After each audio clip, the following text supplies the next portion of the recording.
This all goes back to the S&P 500. In December of 2021, finally, Powell realizes his massive mistake. He realizes that inflation is not transitory, that it really was possibly caused by printing too many dollars into the economy.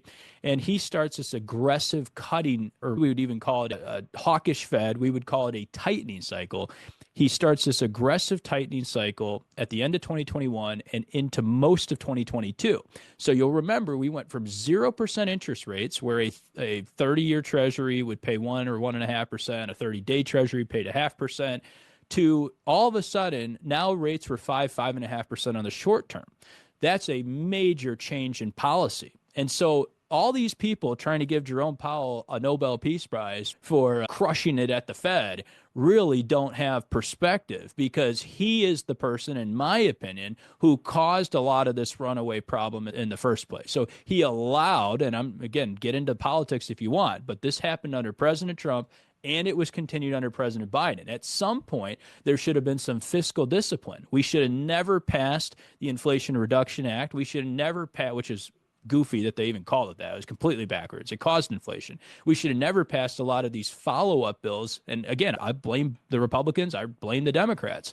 And they're both responsible for the massive amount of money that went in the system. But it was Powell's job to put a stop to that, or at least slow it down. And so he should have at least been 1 or 2% interest rates, not 0%. And because he was so late to the game, because he didn't raise rates at all in 2021, thinking inflation was transitory, then in 2022, then the problem really started to catch up with us. And you started to see the prices at the pump go up. You started to see the price of eggs and groceries go up. You've seen the price of goods go up. Look at the price of homes the past 5 years. And so if you don't believe that the government causes inflation by money printing, guess what?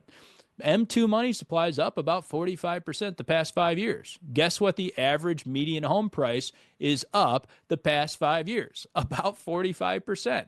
So it's just math. And so if you sell your house today, you're feeling pretty good. Hey, I just made a 45% profit, right? Guess what? Wrong. Now you got to go buy another house, and that new house is also up 40 or 45%. So because the government does this over time and we print money into the economy, nobody is really better off.